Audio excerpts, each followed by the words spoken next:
ഒരു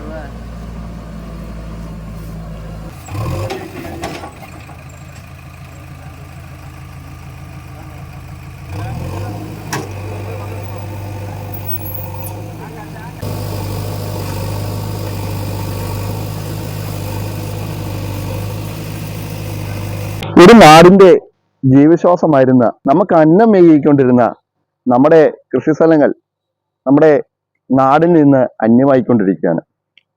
പലവിധ സാഹചര്യങ്ങൾ, പലവിധ പ്രശ്നങ്ങളാൽ, വെള്ളത്തിന്റെ ദൗർലഭ്യം കൊണ്ട്, വഴിയുടെ അസൗകര്യങ്ങൾ കൊണ്ട്, ഇങ്ങനെ നിരവധി കാരണങ്ങളാൽ കൃഷി ചെയ്യാനുള്ള ആളുകളെ കിട്ടാണ്ട് വരിക, കാർഷിക ഉപകരണങ്ങളുടെ ലഭ്യതക്കുറവുകൾ കൊണ്ട്, അതിന്റെ വളത്തിന്റെ വില വർധനകൾ കൊണ്ട്, വളത്തിന്റെ ലഭ്യതക്കുറവുണ്ട്, അങ്ങനെ പലവിധ കാരണങ്ങളാൽ നമ്മുടെയൊക്കെ കൃഷി ഇന്ന് മരിച്ചുകൊണ്ടിരിക്കുകയാണ്.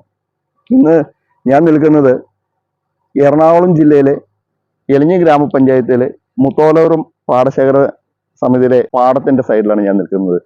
ഇന്ന് ഇവിടുത്തെ ബഹുമാനപ്പെട്ട ബ്ലോക്ക് മെമ്പർ ഇവിടെ ഒരു പദ്ധതി നിർമ്മാണം തുടങ്ങുകയാണ്. അദ്ദേഹത്തിന്റെ ബ്ലോക്ക് മെമ്പറുടെ നേതൃത്വത്തിലുള്ള ഇവിടെ വർഷത്തിൽ ഒരു കൃഷിയാണ് ഇപ്പോൾ നിലവിൽ നടന്നുകൊണ്ടിരിക്കുന്നത്. അത് വർഷത്തിൽ 2 കൃഷിയാക്കാനുള്ള നിർമ്മാണ പ്രവർത്തനം അതിന്റെ തുടക്കമാണ് ഇന്ന്. എൻ്റെ സൈഡിൽ കൂടി ഒരു തോട് ഒഴുകുന്നുണ്ട്. ഈ തോട് ഏകദേശം കിലോമീറ്ററോളം ദൂരം സഞ്ചരിക്കുന്നതാണ്. ഇത് ചെന്ന് ചേരുന്നത് എനിക്ക് തോന്നുന്നത് നമ്മുടെ മൂവാറ്റുപുഴ ആറിൽ വടയാറ് വൈക്കം കായലിൽ ചെന്ന് ചേർന്ന വടയാറ് ലൊക്കേഷനിലാണ് ഇത് ചെന്ന് ചേരുന്നതെന്നാണ് എനിക്ക് മനസ്സിലാകുന്നത്. പക്ഷെ ഇന്ന് ഈ തോട്ടിൽ വരെ ഇറങ്ങാൻ വളരെയേറെ പേടിക്കേണ്ട ഒരവസ്ഥയാണ്. നിരവധി രക്തം കുടിക്കുന്ന കൊളയട്ടകളുടെ ആവാസ കേന്ദ്രമായി മാറിയിരിക്കുകയാണ്. അതിന്റെ പ്രധാനപ്പെട്ട കാരണം ഇന്ന് കൃഷി ചെയ്യുന്ന പാടശേഖരങ്ങൾ വളരെയേറെ കുറവാണ്.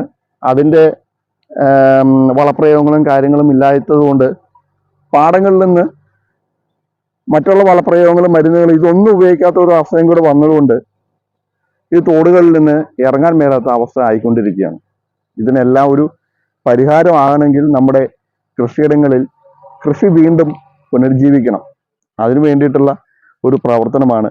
അതിനു വേണ്ടിയിട്ട് നിങ്ങൾ ഓരോരുത്തരെയും ഗ്രാമഫോൺ TV-യിലേക്ക് ഞാനിന്ന് സ്വാഗതം ചെയ്യുന്നു.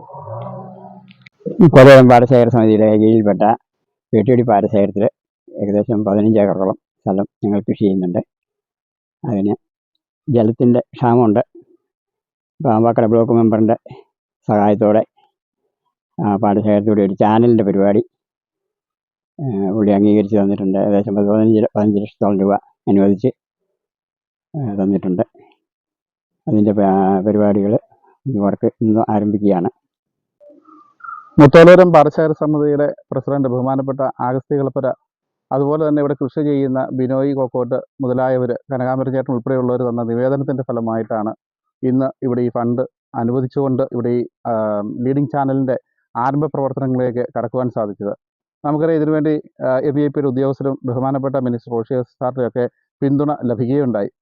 15 ലക്ഷം രൂപ മുടക്കി ഇവിടെ ഈ ലീഡിംഗ് ചാനൽ പൂർത്തീകരിക്കുമ്പോൾ നമുക്കറിയാം ഏകദേശം 15ഓളം ഏക്കർ സ്ഥലത്തെ കൃഷി ഒരു ഭൂകൃഷിയിൽ നിന്ന് ഇരുപ്പൂ കൃഷിയിലോട്ട് മാറ്റുവാനായിട്ട് സാധിക്കുമെന്നാണ് പാടശേഖര സമിതിയുടെ നിഗമനം. അതുപോലെ തന്നെ ഈ പാടശേഖര സമിതിയുടെ ഈ ഭാഗത്തേക്കും അതുപോലെ തന്നെ മുത്തോലൂരം പ്രദേശത്തൊട്ടാകെ വളരെയധികം പാടങ്ങൾ തരിശുഭൂമിയായിട്ട് കിടക്കുന്നുണ്ട്. നമുക്കറിയാം, തോടുകളൊക്കെ ക്ലീൻ ചെയ്തിട്ട് വർഷങ്ങളായി. അതുപോലെ തന്നെ അവിടെ കളവാഴകൾ വളർന്നു നിൽക്കുന്നതുകൊണ്ട് വെള്ളത്തിൻ്റെ നീരൊഴുക്കിൻ്റെ തടസ്സങ്ങൾ നേരിടുന്നുണ്ട്. അപ്പോൾ തീർച്ചയായിട്ടും പാടശേഖര സമിതിയുടെ മറ്റൊരു അഭ്യർത്ഥന പ്രകാരം മുത്തോലൂരത്തൂടെയുള്ള 2 കനാലുകൾ, മെയിൻ കനാലും അതുപോലെ പ്രവം സബിലോട്ട് പോകുന്ന കനാലുകൾ ഏകീകരിച്ചുകൊണ്ട് പൈപ്പ് ലൈനിലൂടെ വെള്ളം ഈ മേഖലകളിലോട്ട് കൊടുക്കുന്നതുകൊണ്ട് ഈ മേഖലയിൽ തരിശായി കിടക്കുന്ന പാടശേഖരങ്ങളെല്ലാം കൃഷി ഇറക്കണമെന്നുള്ളതാണ് ഞങ്ങളുടെ ആഗ്രഹം. അതിനുള്ള അടുത്തൊരു പദ്ധതി മുന്നോട്ട് വരുന്നുണ്ട്. തീർച്ചയായിട്ടും നമുക്കറിയാം, നമ്മുടെ ഈ പാടശേഖരങ്ങളിൽ മൃഗങ്ങളെ പോലും ഇറക്കി തീറ്റുവാൻ പറ്റാത്തൊരു അവസ്ഥയാണുള്ളത്. അത് മറ്റൊന്നുമല്ല, അട്ടകളുടെ ശല്യം ഭയങ്കരമായിട്ടുണ്ട്. അതിൻ്റെ മെയിൻ കാരണം ഇവിടെ കൃഷി ഇല്ലാത്തത് തന്നെയാണ്. ഈ ഒരു പാടശേഖരം, കൃഷിയുള്ള ഈ ഒരു പാടശേഖരം ഒഴിച്ച് ബാക്കിയുള്ള ഹെക്ടർ കണക്കിനുള്ള പാടശേഖരത്ത് എലിഞ്ഞി ഗ്രാമപഞ്ചായത്തിൻ്റെ പാടശേഖരങ്ങളിൽ അട്ടശല്യം വളരെ രൂക്ഷമാണ്. അപ്പോൾ ഈ കൃഷിക്ക് അനുയോജ്യമാക്കി മാറ്റുക എന്നുള്ള ഒരു വലിയ ദൗത്യമാണ് ഇതിൻ്റെ അകത്ത് ഈ പാടശേഖര സമിതിയോടൊപ്പം നിന്നുകൊണ്ട് എനിക്ക് ചെയ്യുവാൻ സാധിക്കുന്നത്.